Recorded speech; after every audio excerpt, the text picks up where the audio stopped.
Hey, I'm Nick Bye, and welcome to Pocket for Monday, the 4th of April. Today on the show, people spending money. Lots of money. Money, money, money. Alright, here's what's been making headlines over the weekend. The HTC Vive and Oculus Rift are having a little trouble getting units out the door. Demand is a hell of a thing, and it appears both tech companies are having a hard time getting units into the hands of their customers.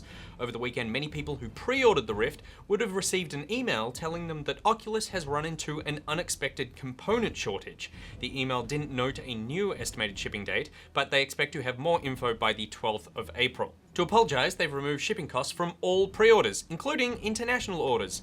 The Vive's issues, however, have been more software-based, with a limited number of pre-orders being automatically cancelled. Vive are aware of the issue, have identified the failed pre-orders, and have reinstated them where possible. Dark Souls 3 doesn't launch in Australia until next week, but it's already out in Japan, and it's already been speedrun. Speedrunner Jung Ho Min has managed to beat the game in 1 hour and 42 minutes. So by that standard, I'm already halfway through the game after beating the first boss in just a little over an hour. That's right, Pete, right?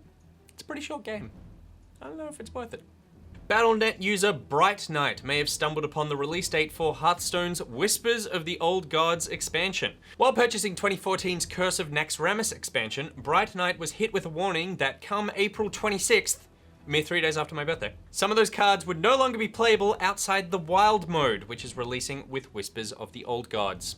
And Blizzard has released the second episode of their Overwatch animated series. This ep follows French assassin Widowmaker as she tries to take down a high-profile target. And finally, it seems you can buy your way to the top, which is news to nobody. On Reddit, the top-ranked Clash Royale player, Chief Pat, revealed that he has spent US $12,000 on the game.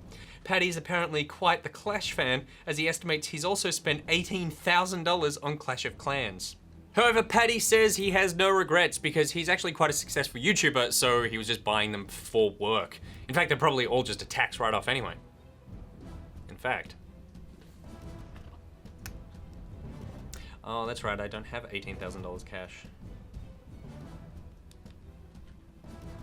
Alright, it's thing of the day. Mit dem Angriff Steiners wird das alles in Ordnung kommen. Mein Führer, Steiner konnte nicht genügend Kräfte für einen Angriff massieren. Der Angriff Steiner ist nicht erfolgt.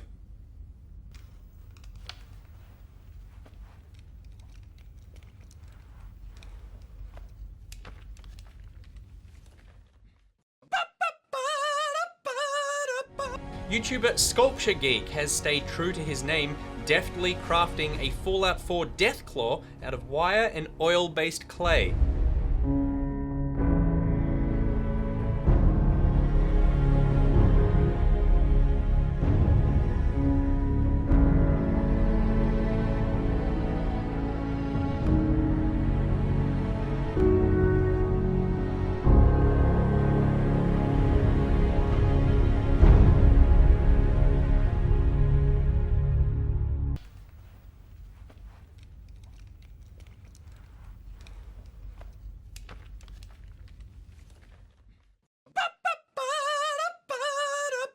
Alright, now it's time for This Week in Games, where I'll be letting you know what's selling in Australia and what's coming out this week. As always, we will start with the NPD stats for the week ending the 27th of March, and it's been a very stable week with only one new entry to the list. Number 1, Tom Clancy's The Division. Number 2, EA UFC 2. Number 3, Far Cry Primal. Number 4, The Newbie, Hyrule Warriors Legends. Number 5, Grand Theft Auto 5. Number 6, Call of Duty Black Ops 3. Number 7, Pokken Tournament. Number 8, Uncharted The Nathan Drake Collection. Number 9, FIFA 16. Number 10, Star Wars Battlefront. The only game to drop from the list was Plants vs. Zombies Gun Warfare 2. It is time to buy some new games, Australia.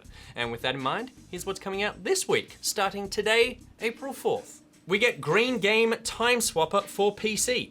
which does exactly what it says on the box, and is a sequel to Red Game without a great name. I have never heard of either of those two games, but I feel like they're worth playing just for their brutally honest titles. And staying with the theme of colors in game titles, on April 5th, you can get 1979 Revolution Black Friday on PC. But Nick, I hear you scream at your computers as your fingers awkwardly fumble to open up the comments section before anybody else.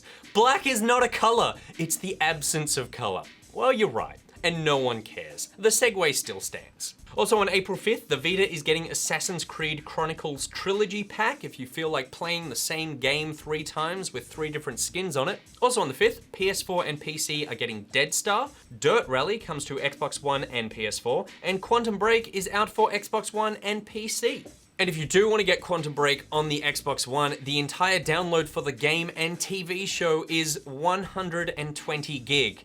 And you are going to want to download the TV show rather than stream it. Trust me. So maybe preload? On April 6th, you can live out your fantasy of doing your job, but in a game, in Job Simulator on PC, which is also compatible with the Vive headset, which you probably don't have yet because it came to life and cancelled itself. Johnny Vive is alive! That's a reference for all you over 30s out there. Kids, ask your parents. And young parents, ask your old parents. And while you're waiting for that Vive to ship, you can play Enter the Gungeon on PS4 and PC on April 6th, Kill to Collect on PC on April 7th, and LetterQuest Grimm's Journey on Xbox One on the 8th. So that should keep you busy until your self-aware Vive arrives at your house, kills you, and begins a torrid love affair with the USB 3 port on your desktop computer, leaving it riddled with viruses. I don't know, I never actually saw Short Circuit, but that feels like the plot of an 80s kids movie.